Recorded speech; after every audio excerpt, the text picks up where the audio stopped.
Subire ndabaha ikaze abakunzi b'ikiganiro Weekly News, ikiganiro cama kibazanira amakuru yanditswe kuri website yacu nayo ikaba ari indundi.com. Nkuko vyama rero mukanya ndaza ndabasomere amakuru yose.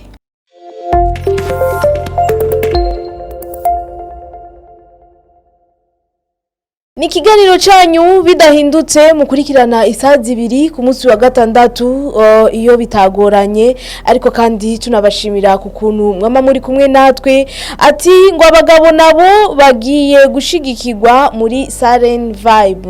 Ivyo vyatanguye kuri story ya Instagram y'umwe mu basanzwe bakoresha ikiganiro ngaho nyene kuri Saren Vibe yitwa Greta, aho abagabo nabo nyene bamubwiye ati uko kuntu mwama muri ko murakora ibiganiro bivuga cyane ku bakenyezi, ku bagore, hari ukuntu natwe dufise ibitwubakiye, birashoboka rero ko mushobora natwe kutwumviriza kugira ibintu bigende neza. Ni kuri yo Saren Vibe ubona ikiganiro Girlfriend gikora Ozi hamwe na Greta bama bariko baragaruka cyane ku ngorane cyane ku bintu nyene bavuga ku vyerekeranye abagore, kuba bashoboye kubisabwa gutyo bega bagiye kubikorera ko, kuko umwe n'umwe mu bafana nawe nyene yerekanye akababaro kabo. Bega hoho abagabo bibaza ko bibakiye ari biki nibiki boshobora kuvugira ku mbuga, nibiki boshobora kuvugira kuri televiziyo, navyo nyene nabo nyene bakumva yuko ari ukuntu baba bageramiwe cyane n'abagore babo canke mu kibano. Kuri ivyo rero ego ni kiganiro ubona neza yuko gikurikiranwa cane ubu vuba. Ugerageje no kuraba iyo shene yabo yaba abantu bagera hafi ibihumbi 100 babakurikirana, ngabo urabona yuko nimba ico kibazo cyashoboye kwitura abagabo nabo nyene ngo bashobore kubakorerako, ntituzi neza yuko bagiye kubikorerako, ariko kandi tunabona yuko hoba hari cizere kuko urabona kuri iyo story yuko yashoboye kwishura uwo mufana yuko byose byo bishoboka. Twitegerero vuba yuko hoba hagiye gutunganywa ikiganiro kivuga cyane ku mabi yo bakorerwa abagabo.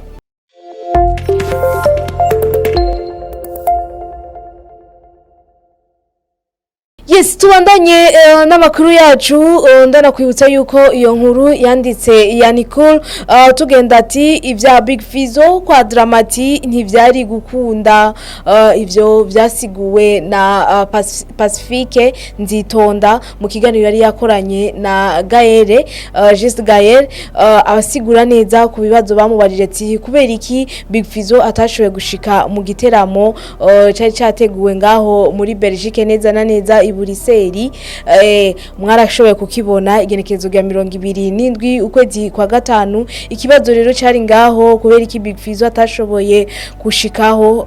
Pacifique kubwiwe ivyo yashoboye kwishura yavuze neza ati ugerageje kuraba icuka kibi cyari gihari hagati yabo muri uwo mwanya. Aha turavuga DJ Paulin hamwe na Big Fizzo, ngo kandi uzi yuko DJ Paulin ari wahagarikira ibikorwa vya Dramati, ngo ntivyari gukunda yuko Big Fizzo ajayo. Ikindi naco ngo ntaruzi neza yuko yari ngaho muri Belgique uwo mwanya. Ikiboneka nuko muri iyo minsi nyene hari haherukayo Kidumu, ubona neza yuko Big Fizzo bashoboye kubonana, ashobora no kumushigikira ku rubuga rwiwe. Ubu ku mbuga ziwe hasanzwe akurikirana n'abantu barenga ibihumbi 400. Yarashoboye kubimenyesha abakunzi biwe yuko boshobora gushika muri ico giteramo bitandukanye cyane nuko kuntu kwa Dramati. Urumva neza yuko ivyo we yaciye asigura, urumva neza yuko avuga ati ico cuka kibi nico coba carabitumye badashobora kuvugana. Nayo kuri live yakoze Dramati abantu bagumya mubazi ibibazo bitandukanye kucerekeranye n'icuka baba bafitaniye na Big Fizzo, yarishuye yuko atacuka kibi gihari. Ariko kandi bamubajije kuvyerekeranye imisi ihaciye bavuganye, yavuze yuko haciye imisi 3 bavuganye nayo kuvyerekeranye collabo ngo ntaco wewe ariko arapanga yuko boshobora gukorana kuko urabona yuko ngo si vuba urumva ngo na Big Fizzo nanyo urumva ko atana kimwe apanze ni muri ico gihe rero ubona ko hariho indirimbo nyinshi zitari nkeyi bashoboye gukorana kibarizwa muri Bantu Boy umuryango wafashije abaririmbyi batari bake n'ubu ubona yuko babandanya bariko baravyifatamwo neza bashoboye guca ngaho Pacifique nyene yaragarutse ku kibazo cya Dramati ngo ntashobore kuvuga yuko atamenyekanye kubera Bantu Boy kuko indirimbo yibaza vovota yoba yarakoranye na Mbidata ngo niyo yoba yamumenyekanije ngo habanamba ngo hajya ngo ntibari bwamumenye yamara ngo nabandanya ariko arashimira Bantu Boy niyo yatumye ashobora kumenyekana.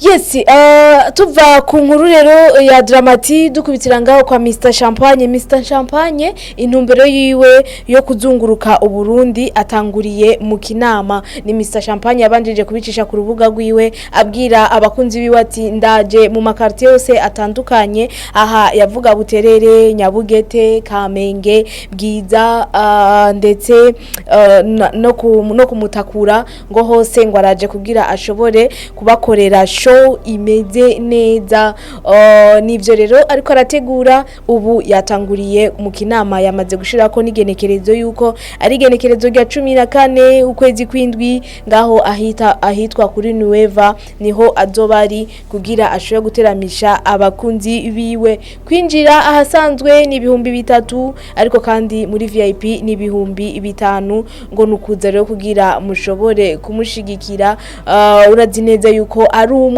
mu baririmbyi ndetse afise n'impano yo gutwenza yama ariko arakora ibishoboka byose kugira ngo uburundi bumenyekane mu makungu abandanya ariko arakora ibishoboka byose ariko kandi anahamagarira uwe wese yibaza yuko yama ariko aribaza yuko ngo atari umurundi ngo ntateshwate kuko ngo we ivyo akora byose abikora mu guteza imbere uburundi ndetse no mu kubandanya ahayanisha uburundi mu makungu tunakwibutsa yuko imbere yuko akora ico giteramo ciwe azoba yamaze kuboneka ngaho nyene kuri Nueva mu giteramo ca Festival de l'Independance itegurwa na Bantu Boy nayo ikazoba ari genekerezo gicenda muri ico kibanza nyene kuri Nueva. Mr Champagne no kugenda kumushigikira nawe nyene ngwigenekerezo rya 14 ukwezi n'ukwindwi.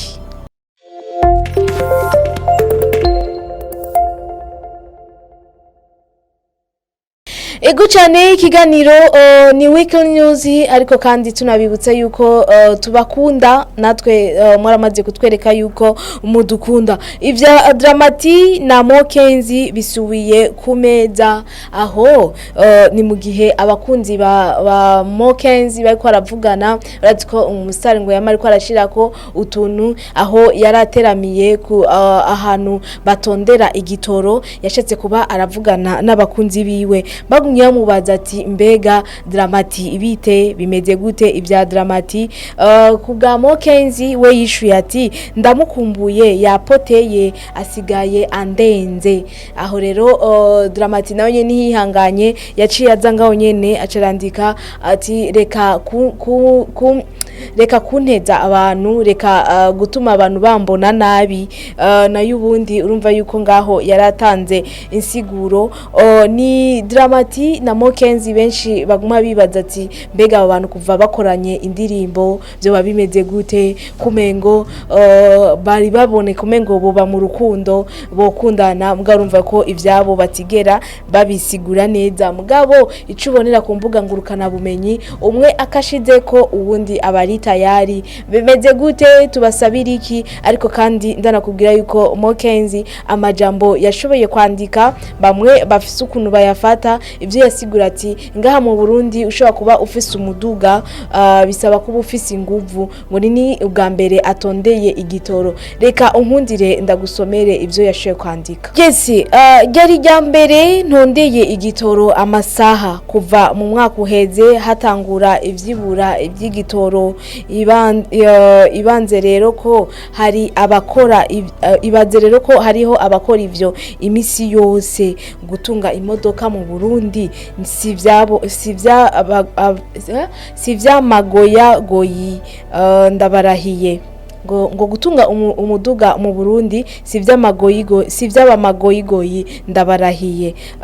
Kuba tabimenye rero ukabuzi rero yuko ubuvuba Mona ariko arakora indirimbo biboneka yuko imaze kubonwa na Nelinati umunyarusaku, kuko niwe yashoboye no kwandika ku rubuga rwiwe ati abafana ndabasavye muwe murambara mayikutere kuko ikintu kije ntigisanzwe.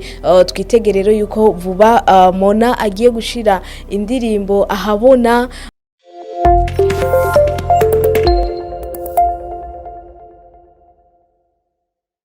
Yes, Uwiragira Foundation hamwe na Foundation Patrick Ngoga abagendana ubumuga babafasha no mu mpano zabo.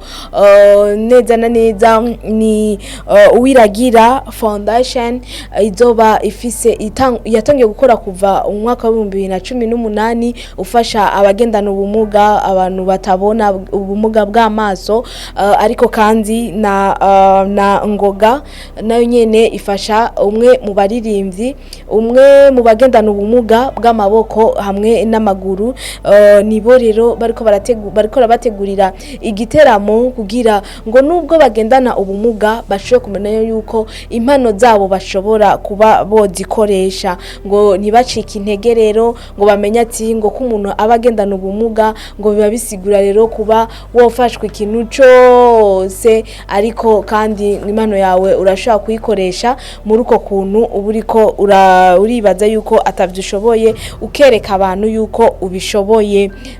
Basanzwe bafite impano yo kuririmba, aha turavuga niyo Ngabire Eric benshi bazi ku izina rya Nipo Simple, hamwe kandi na Ken B Swaga. Bazoba ari genekerezo rya 21 ukwezi kw'indwi kuri Eden Garden, aho bazoba ariko barafashwa na Big Fizo hamwe na Vishu Love kugira bagaragaze ijya mpano yabo. Igikuru rero ngo babasaba ngo nukuza kubashigikira, kuko kujya kuntu ugendana ubumuga ngo niba bisaba ngo ugume uri kwibarabara uri kurasegereza, ahubwo urashobora gukoresha impano yawe abantu bakaza kandi ibintu bikagenda neza. Ngo ku muntu azoshobora gushika ngaho azoba ariko arafasha abo bagendana ubumuga ndetse n'abandi basanzwe bari mu ico kigo baba bakeneye ibintu byinshi, baba bakeneye kubaho cyane no kwiga gusoma no kwandika.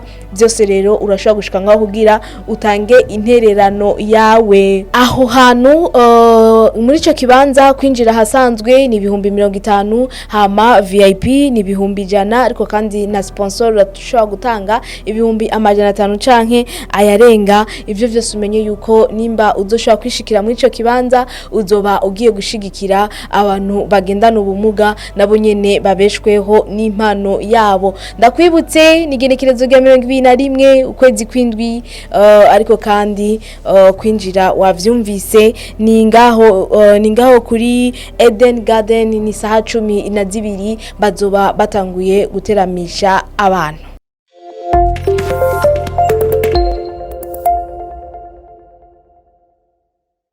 Yes, ndakwibutsa yuko amakuru yacu abari kuri website yacu nayo kaba ari indundi.com. urashobora gusanga amakuru yanditswe na Yannick, amakuru yanditswe na Bosingwa cyane ku vy'inkino, ariko kandi nayashoboye kwandikwa na Dijo. Tubandanye n'amakuru yacu. Satubi na Natasha ivyatumye bataboneka muri Festival de l'Independance, ivyo byavugiwe ku kibanza neza na neza Bantu Boy isanzwe ikoreramwo. Igenekerezo rya 4 ukwezi kw'indwi bari bahamaga abanditsi n'abamenyesha makuru kubabwira kuri festival bariko barategura, nayo ikaba ije ku ncuro igira gatatu. Ku ncuro ya mbere bashoboye gukorera i Bujumbura, ku ncuro ya kabiri barashitse ngaho mu Rumonge, ariko ku ncuro igira gatatu baraje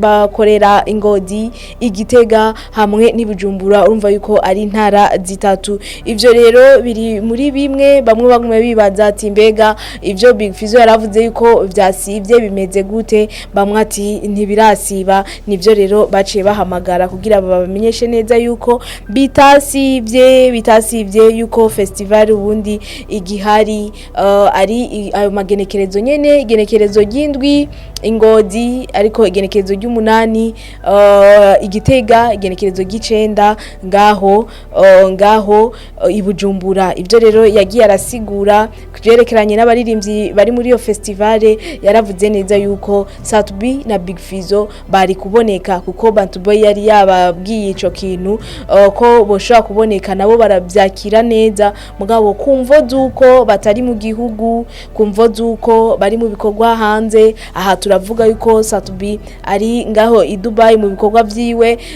hamwe na Natasha ari ngaho muri Belgique. Ntivyakunze rero yuko ayo magenekerezo bashobora kuba baboneka muri yo festival. Rimwe rero bibaza ati mbega kubera iki abaririmbyi byagenze gutya, abaririmbyi batarimwo. Iyo niyo nyishu yashoboye gutangwa rero na Big Fizzo kuvyerekeranye nabo baririmbyi.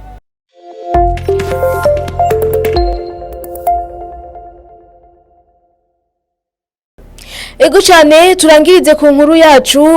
Festival dukunda Burundi ubu yegukiye ishira hamwe Dikobu. Ni ibintu twagumye tubabwira cyane Festival dukunda Burundi ukuntu yari iteguye, tukababwira n'abariko barayitegura yuko ari Irebe company ifadikanije na RTNB. Mugabo ku munsi wa kane igenekerezo rya gatandatu bari bahamagaje abanditsi n'abamenyesha makuru kugira babasigurire neza iyo sabukuru ukuntu rimeze, ivyahindutse, ivyiyongeye, ndetse aho habonetse neza yuko ubu Irebe company yarekuriye Dikobu kugira ishobore gutunganya iryo sabukuru. Kubera iki ushobora kwibaza yuko babahaye nuko iryo sabukuru ryashimwe niyo shira hamwe kugira baritegura cecene, kubera ivuga kuvyerekeye uburundi. Baciye babahakanya abari bo bategura. Ubu ni Dikobu na RTNB biko birategura iryo sabukuru. Icahindutse nuko twari tuzi yuko rizoba igenekerezo rya 19, ubu vyahindutse rizoba igenekerezo rya 12 ukwezi n'ukumunani. Ikibanza nikijya nyene muri arena. Kwinjira hamaze kumenyekana yuko ahasanzwe ari ibihumbi 30, ariko kandi hakaba naho ibihumbi 100. Byose rero gushobora gushigikira akaranga. Yes, reka ndakwibutse yuko ahasanzwe ari ibihumbi 30, ariko kandi hakabaho n'ahandi muri VIP ibihumbi 50, VVIP ibihumbi 100 n'abanyakaranga. Rero aha turavuga Auguste Burundi azoba yishikiye, abavuzi b'ingoma barongowe na Dunia Abedi, Komeza Karanga, imigwi ndangakaranga, amagaba, Lakozwazo, Mutima Lokomedie, abakinyi baninde, Le Jumeau Music hamwe na Pascalinda, Clapton Kibonge wo mu Rwanda. Bose nibo bazoba bishikiye ngaho. Ubu hamaze kumenyekana abazoba bari muri iryo sabukuru, ariko kandi tunakwibutsa yuko ubu rifashwe mu mugongo na Dikobu, nako ni nabo bariko bararitegura. Ubu abari mwirebe bobo baba mahafi, akamo batera uwo wese yoba yumva yuko ico cyumviro ari ciza, yumva umengo boshobora kubikorana, baramuha ikaze nguko biri kose, ngo bobo barashobora kukwereka ukuntu bikorwa, cyane cyane ugakurikiza yuko arakaranga, cyane cyane uwo munsi gategerezwa kuvugwa, cyane cyane arabanyakaranga bategerezwa kuhakorera, na cyane cyane no kwibutsa abantu cyane cyane gukunda Uburundi. Ivyo vyose umaze kuba ubikurikiza bashobora kuguha akaryo ugaheza ugashira mu buryo bwawe bigatungana. Yes, niyo nkuru rero turangirije ko tunabifuriza cyane kubandanya mudukurikirana. Aya n'amakuru aba yanditse kuri website yacu ni ya DJ muri kumwe kuri micro. Tubandanye dukurikirana ibindi biganiro bica ngaha kuri Indundi TV. Ciao ciao.